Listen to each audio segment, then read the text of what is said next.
Supersonik tercanggih sedunia. KF-21 beramai Indonesia bikin musuh tercengang. Supersonik tercanggih di dunia. Presiden Korsel banggakan KF-21 beramai Indonesia saat disorot karena korup. Dikutip dari zonajakarta.com. KF-21 beramai merupakan proyek pengembangan bersama pesawat tempur KF-21 yang dilakukan oleh Korea Selatan dan Indonesia dengan biaya pengembangan sebesar 8,8 triliun won sejak tahun 2012. Awalnya Indonesia sepakat menginvestasikan dana sebesar 1,7 triliun won atau 20% dari seluruh biaya proyek KF-21 beramai ke Korea Selatan. Untuk itu, Indonesia akan mendapatkan 1 unit pesawat tempur KF-21 beramai dari Korea Selatan dan transfer teknologi untuk dapat memproduksi 48 unit pesawat tempur generasi berikutnya di dalam negeri. Dikutip zonajakarta.com dari Heng Yore, total kontribusi Indonesia untuk proyek jet tempur KF-21 beramai telah turun dari semula 1,7 triliun won menjadi 1,6 triliun. Pasalnya, sejak jet tempur KF-21 ditetapkan sebagai barang pertahanan pada tahun 2017, mereka dibebaskan dari pajak pertambahan nilai dan jenis pajak lainnya yang semakin mengurangi total biaya proyek. Dalam pertemuan dengan para pejabat Indonesia pada Rabu dan Kamis 10 sampai dengan 11 November 2021 lalu, Kepala Defense Acquisition Program Administration atau DAPA Korea Selatan, Kang Eun-ho, menyepakati bagaimana Indonesia nantinya akan membayar tunggakan biaya proyek jet tempur KF-21 beramai ke Korea Selatan.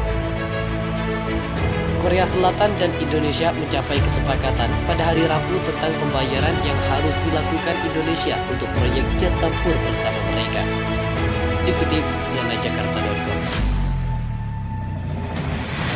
Menurut Badan Administrasi Program Akuisisi Pertahanan atau DAPA pada hari Senin, biaya proyek dipangkas dari 8,6 triliun won ke 8,1 triliun won. Jakarta yang berjanji menanggung 20% dari total biaya dengan imbalan mendapatkan sebuah prototip dan transfer informasi teknis dan produksi 48 unit pesawat harus menanggung 1,6 triliun won, berkurang dari sebelumnya 1,7 triliun won. Seorang pejabat pemerintah dari badan tersebut mengatakan bahwa kedua pihak baru-baru ini merevisi perjanjian untuk mencerminkan keterlambatan klasifikasi Seoul tersebut yang mengecualikan pesawat jet tempur dari pajak pertambahan nilai. Berkat kontribusi Indonesia dalam proyek jet tempur KF-21 beramai, Korea Selatan mencetak sejarah baru bagi negaranya. Terutama ketika Korea Utara atau Korea menembakkan 8 rudal pada tahun 2022. Presiden Korea Selatan atau Korsel Moon Jae-in membantah teori kepemerintahan yang lemah yang ditegaskan oleh pihak oposisi dan beberapa media. Sebaliknya, Presiden Korea Selatan membanggakan sejumlah senjata kunci yang telah diamankan militer Korea Selatan seperti rudal jelajah supersonik, rudal balistik daya tinggi, dan pesawat tempur F-35A satu persatu muncul. Hal ini seperti dikutip zonajakarta.com dari artikel terbitan Hang Yore pada 28 Februari 2022. Presiden Moon Jae-in mengatakan dalam pidatonya pada upaya pra-kelulusan dan peresmian Akademisi Militer ketiga ke-57 yang diadakan di pusat pelatihan Gyeongjeon Loyondai di Gyeongsang-gu di Akademi Militer ketiga pada tanggal 28 Februari. Baru-baru ini, Korea Utara telah menguji rudal satu demi satu, tetapi kami memiliki kemampuan rudal dan kemampuan pertahanan yang utuh. Kekuatan pendorong yang mampu mengubah krisis nuklir Korea Utara menjadi fase dialog dan mempromosikan proses perdamaian di semenanjung Korea juga merupakan kekuatan pertahanan nasional yang kuat. Presiden Moon melanjutkan. Tahun lalu, kami mengirimkan prototip pertama dari pesawat tempur supersonik tercanggih ke-8 di dunia, KF-21 beramai.